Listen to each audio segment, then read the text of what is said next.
Welcome to the deep dive. Today we're going to try and unpack something pretty complex, healthcare. Specifically those big questions. How do you know the care you're getting is actually high quality? And the flip side, how on earth do you figure out what it's all going to cost? Exactly. So for this deep dive, we've pulled together some, well, quite varied sources. We've got documents from healthcare accreditation bodies, both global and national ones. Right, and we also look at insights from a consultancy group that actually works with hospitals to help them meet these standards.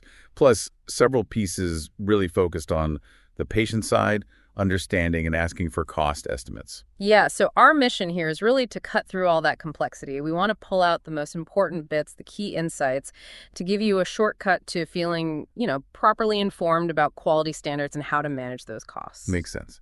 Let's start with quality then, because in healthcare, patient safety, well, it's not just important, is everything, isn't it? Absolutely. And you see hospitals and clinics constantly working on this, especially with health challenges always changing. Maintaining high standards is a continuous thing. And accreditation is presented in these sources as a really key way organizations show they're up to scratch. It's basically this rigorous external check. Like a third-party validation. Precisely. It verifies they're measuring things properly, assessing their performance, and actively improving against set benchmarks. It's like a public commitment to quality.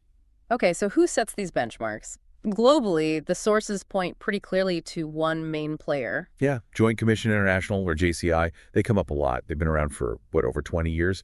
And their mission is quite bold. Which is? To enable and affirm the highest standards of healthcare quality and patient safety.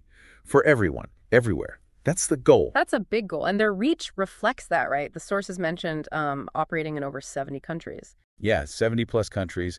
And they've accredited or certified something like over 1,000 programs, supported by, I think, 600 or so experts. Yep. It gives you a sense of the scale. Wow. But what's really interesting is why hospitals go for JCI. It's not just about the standards themselves, which are tough international benchmarks. They offer the whole support system. Meaning? Well, evaluation processes, practical training, advice, publications manuals, white papers, and even these online tools. They mentioned something called tracers with AMP. Ah, right, to help with day-to-day implementation. Exactly. It's about making it practical. And they focus on specifics, too, like the international patient safety goals.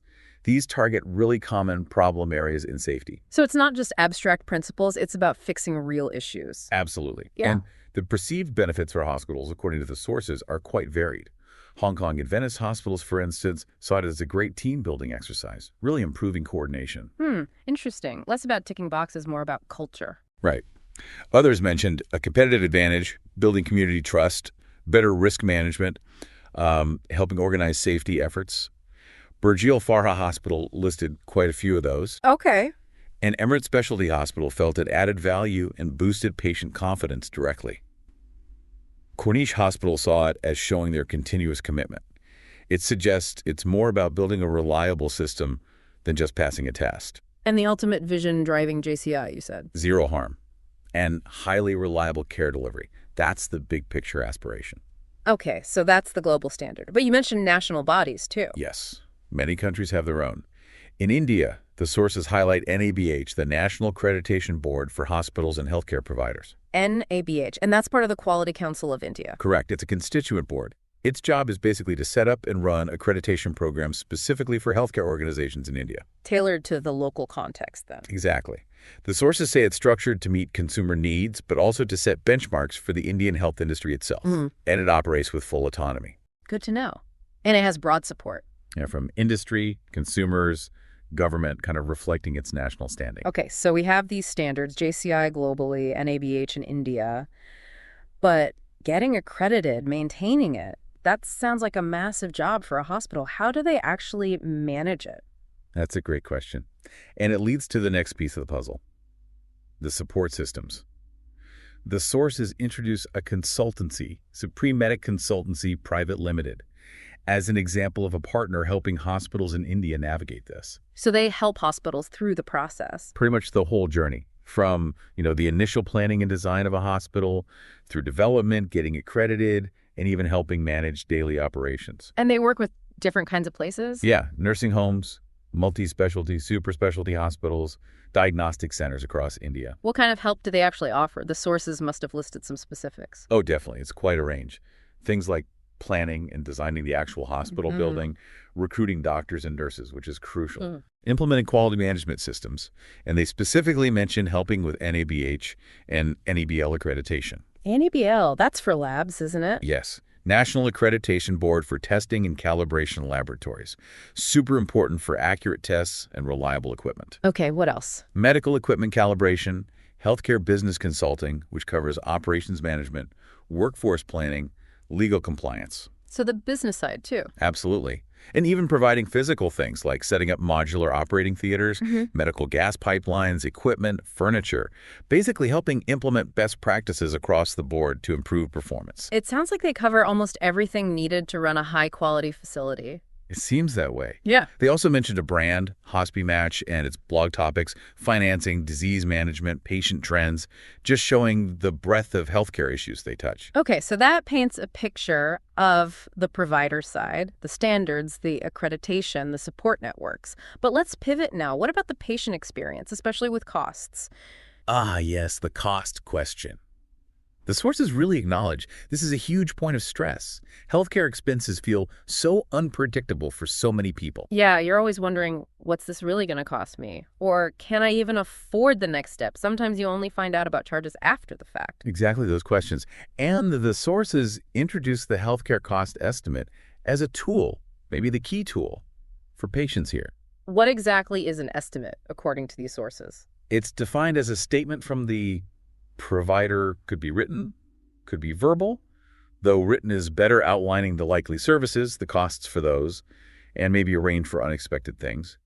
But crucially, It's not the final bill. right, it's a forecast, a guide to help you plan financially. And the sources really emphasize why you should ask for this, don't they? Absolutely. It's presented as essential for financial planning, obviously. Yeah. To avoid surprise bills, to compare costs if you have choices like for elective surgery. And for insurance, too, right? Pre-authorization. Yes, often needed for insurance pre-authorization. The core message is powerful. Understanding cost estimates isn't just about saving money. It's about making informed, stress-free decisions. That really shifts the power dynamic, doesn't it? Puts you more in control. So how do you actually ask? The sources gave tips on that. They did. Practical stuff. Suggested phrases like, "Can you give me an estimate of the charges before I proceed?" Simple and direct. Or maybe, is there a standard price list for this? Exactly. Or even, will follow-up care or medicines cost extra? And knowing who to ask is important too. Where would you ask, depending on the situation? For a doctor visit, maybe the front desk or billing. For lab tests, the technician or billing again. Surgery, probably a patient coordinator or the surgeon's assistant. Hospital admission, the admission desk. What about emergencies? There, you'd ask after you're stabilized. Obviously, immediate care comes first. Makes sense. And the sources strongly advise getting it in writing. Very strongly. Email is best for that paper trail. If you only get a verbal quote, the advice is to follow up with an email confirming what you understood. Just have it documented. Good advice. They also mentioned something about CPT codes. Yeah, current procedural terminology codes.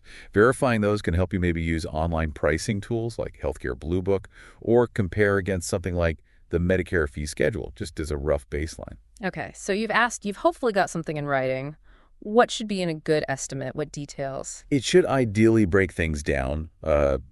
Consultation or procedure fees, room rent specifying private or shared, OT or anesthesia charges if they apply, costs for tests like blood work or scans, medications, consumables, nursing fees, admin charges. The length of stay, too. Expected duration of stay, yes, and any taxes like GST. A comprehensive breakdown. And even with that breakdown, there are probably more questions to ask. Definitely. Clarifying questions are key, like what's actually included in this package, or are there other daily charges? Or, is this estimate based on my insurance? Or is this the self-pay price? Crucial difference. Also, do I need insurance pre-approval for this amount? And maybe even, what if we cancel the procedure? Is there a refund policy? Good point. The sources also flag some common mistakes people make. Yes, things to avoid, like just assuming insurance covers everything without checking your specific plan limits or exclusions. Or just going ahead based on a verbal figure you heard somewhere. Right, or forgetting about co-payments or non-medical costs or follow-up care expenses. Those can add up. So what are the smart tips then? Ask for different cost options if available, like room types. Always carry your insurance info. Keep meticulous records, estimates, bills, payment receipts all together. Track payments as you make them, too. Yes, track deposits and payments. And the underlying principle here, repeated in the sources, is really important. Which is? Asking for a healthcare estimate is not being difficult. It's being responsible. It reframes it completely. Yeah, it's your right to know. Care with clarity is a right was another phrase they used. Exactly. Ask, compare, commit only when you're informed. It's about being an active participant. Did the sources touch on any legal aspects like in the U.S.? Briefly, they mentioned the No Surprises Act and good faith estimates, GFEs, for uninsured or self-pay patients. It mandates providers give these estimates up front. And there's recourse if the bill is much higher. Yes, you can dispute bills that exceed the GFE by, I think it was $400 or more. It just shows a trend towards greater transparency, even if the specifics vary by country. And finally, what about after you get the actual bill? Review it carefully against the estimate. Check every charge. Call your insurance company if you have questions about what was covered or paid. And look into financial aid options if the cost is still a burden. Okay, so let's try and tie this all together then. This deep dive seems to show two sides of the healthcare coin. I think so. On one side, you have the providers, the hospitals and clinics striving for quality, measured by standards like JCI and NABH, often with help from consultancies. And on the other side, you have the patient, needing to navigate the often confusing and stressful financial aspect. And the key seems to be empowering you, the patient, with the tools and the mindset to manage that financial side proactively. Chief among them, the cost estimate. So the main takeaways for you listening are, be aware that quality standards exist and matter. Understand there's a support system helping providers meet them. And crucially, Always ask for and try to understand your healthcare cost estimates before you agree to treatment. Get it in writing if possible. Be responsible, be informed. right. So considering all these efforts, providers working on quality, systems emerging to support them, and more tools and rights for patients around costs, it makes you wonder, what's the next big step needed? That's the question, isn't it? How do we get to a point where high-quality healthcare is truly transparent and predictable financially for absolutely everyone? Seems like it involves continuous work on both the provider systems and patient empowerment. Definitely feels like a two-pronged approach is needed. Something to think about as you navigate your own healthcare needs.